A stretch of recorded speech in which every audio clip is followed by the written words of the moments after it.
Bitter criticism. I don't know. Let's read Pepe Escobar. Pepe Escobar. Forgotten telegram. That's the reality, Pepe. I'm sorry. Sometimes I forget about you.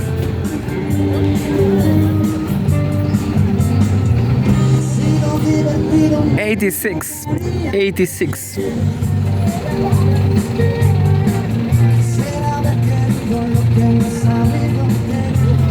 Trying to find some article to read right here. I didn't realize, but even without internet, even with no internet, maybe I could read Telegram. So how nice is not needing internet, isn't it? There's an article, https globalaffairs.ru articles. Let's see if is it English.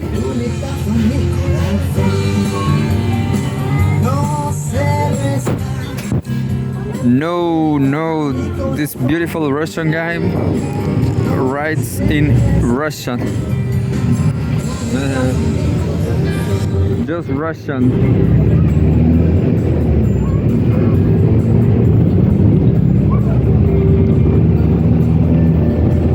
I'm going to read just regular articles published right in Telegram, like this one. Sent from Strategic Culture Foundation. In wide-ranging press conference, Vladimir Putin addressed escalating tensions with the United States. Here's a breakdown of his stance.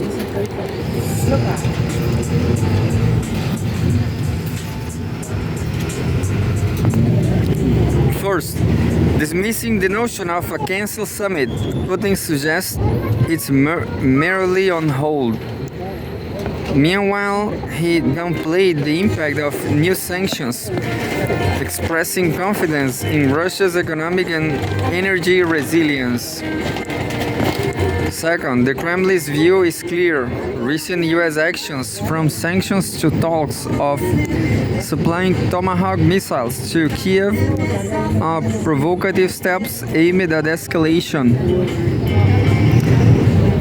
Third, in a stark warning, Putin stated that any Tomahawk strike on Russian soil will be met with a quote-unquote serious, if not devastating, response. Pepe Escobar article. Pepe Escobar telegram. Fourth, on the global stage, he positioned Russia as an indispensable energy power, arguing that undermining its role will backfire on the global market, a point he claims to have discussed with Trump. And fifth, despite the tensions, Putin left the door open for future cooperation, contingent on a crucial shift. The U.S. must replace pressure with substantive, forward-looking dialogue from strategic culture. And yeah, looks like Russia is going to win. It was all a nice strategy from Pepe, working to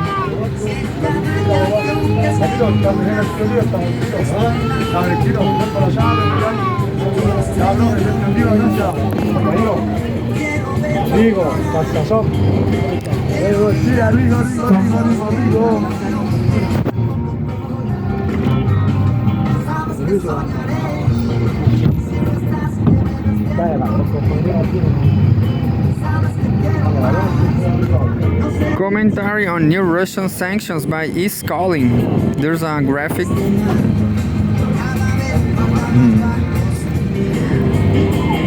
Trump Barbara. What? Episode 146, season 12. Maybe. What the hell?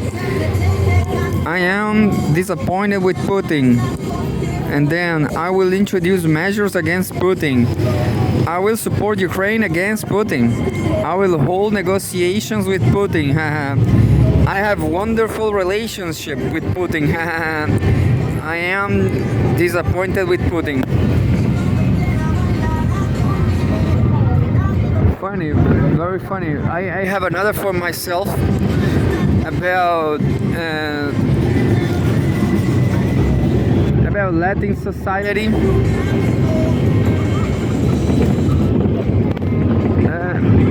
Plenty of things to do here, but I'm going to make my way to home. I will spend the rest of the day with my dogs.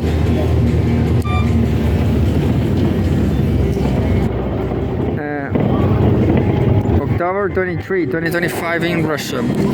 This commentary by I don't read Russian. Dick bad something. Anyway, on East Calling, there's a East Calling magazine update. Vance has already announced that they won't stop talking to Russia. Take a look at the uncomplicated featured image, and it is so accurate. We will wait now to see if the Russian leadership becomes unhinged, which I do not expect, or if they continue their pragmatic strategy and methodology. The US sanctions on Russia and the EU package of 19 of sanctions on Russia roll out on the same day. It is clear that this was coordinated. Medvedev, talking without filters, stated, quote, "The US is our adversary and its verbose, quote-unquote, peacemaker is now firmly on the warpath against Russia," end quote. The outstanding nighttime benefit of Agent Donald looks like a mix of despair and, if not stupidity, then definitely naivety. Despair comes from the understanding that there is no desire to resolve the Banderite issue on his terms rather than ours. Naivety comes from the lack of understanding that not only is there no such desire, but none is foreseen. None is foreseen regardless of any actions Trump might allow himself.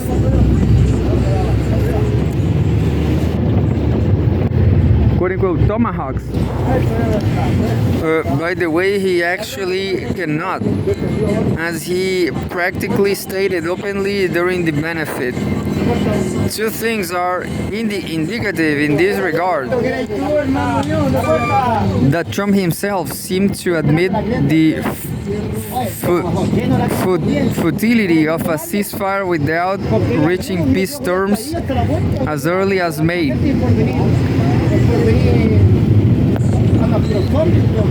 And that a week ago, a lot of leaks on this issue can be considered quite reliable.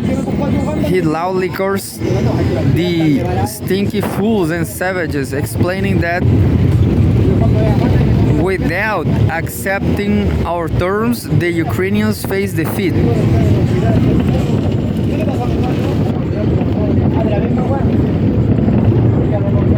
The bold rhetorical flip-flop on both these issues is apparently intent to mask the impotence.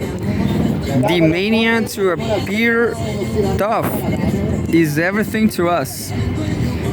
To reach something acceptable for himself. In fact, it will soon become clear that this does not work either. And then he will have to return to the point he tried to escape from now. That is, to make a decision on an irrevocable choice of strategic course. with the prospect of either completely nullified relations with us and the risks of major escalation, or furious sabotage from all forces from whom the defeat of Ukrainians will be their own. We will now follow our official reaction with great interest. Its range can basically be very different, from quite indifferent to demonstratively harsh.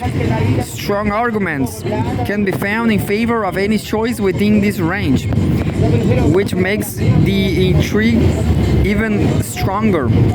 But it is already quite certain that regardless of the content of our reaction, our goals, plans, and actions will not shift an inch.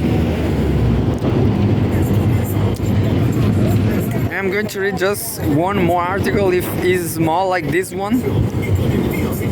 Pepe Escobar, Medvedev unplug. I'm going to read this short.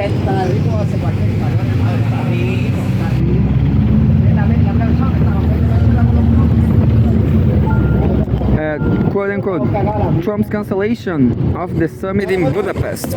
New sanctions against our country from the US. What else? Will there be new weapons besides the infamous tomahawks? If any of the numerous commentators still had illusions, here you go. The USA is our enemy, and their talkative, quote unquote, peacemaker has now, quote unquote, fully taken up the path of war with Russia. Yes, he does not always actively fight on the side of Banderite Kiev yet. But this is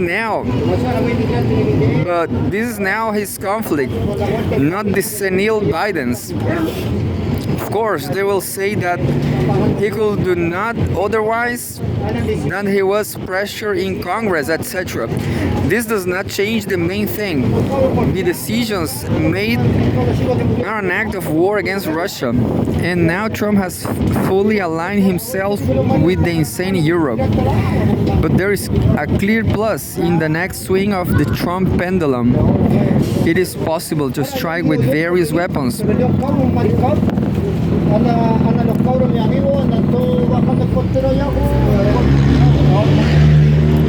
But there is a clear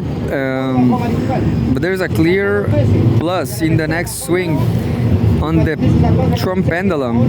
It is possible to strike with various weapons at all Banderite hideouts without looking back at the necessary negotiations, and to achieve victory exactly where it is possible, on the ground, not behind a desk, destroying enemies, not making meaningless, quote unquote, deals. And that's it. I'm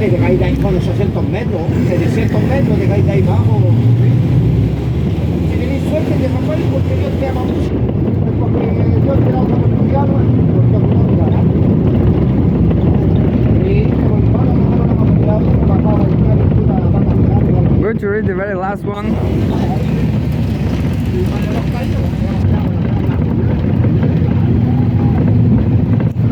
Strategic Culture Foundation. All the world is a stage across the ancient Silk Road. Pepe Escobar wrote on October 22, 2025, "Forget about barbarian propaganda. What really matters historically is that the ancient Silk Roads, as well as Xinjiang, may well be the ultimate crossroads of civilizations. Along Central Asia, they are the beating heart of the heartland.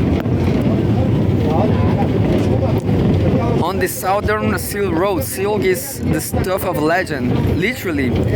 At first manufactured only in China.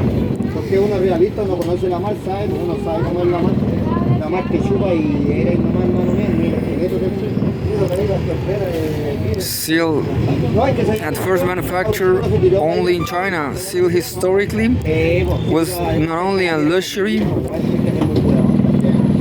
not only a luxury product but a monetary unit, a key element of trade and export revenues. In 105 BC, a first ever Chinese diplomatic mission landed in Persia, then dominated by the Parthians, who also occupied Bactria, Assyria, Babylon, and parts of India. Under the 4th century long Arsacid dynasty, contemporary of the Han in China. The Parthians at the time were the essential middlemen of transcontinental trade. Chinese and Parthians sat down to discuss what else? Business. The Roman Empire faced some serious trouble with the Parthians between the massive defeat of Crassus in Carrhae in 53 BC and the victory of Septimus Severus in the year 202. In between, seal his ground, big time. The first time Roman soldiers saw silk was in the Battle of Carrhae. Legend rules that the silk banners deployed by the Parthian army, their scintillating appeal making serious noise under the fierce winds, frightened the Roman cavalry. Talk about the first instance of silk contributing to accelerate the decline of the Roman Empire. Well, what matters is that silk perpetrated nothing less than an economic revolution. The Roman Republic and then Empire had to export gold like there's no tomorrow to get their silken waste. Parthian rule was followed by Sassanid Persia. They reigned until the mid-17th century, their empire stretching from Central Asia to Mesopotamia. For quite a while, the Sassanids incarnated the role of great power between China and Europe, up to the conquest of Islam. It is impossible to read because I'm struggling with throat problems.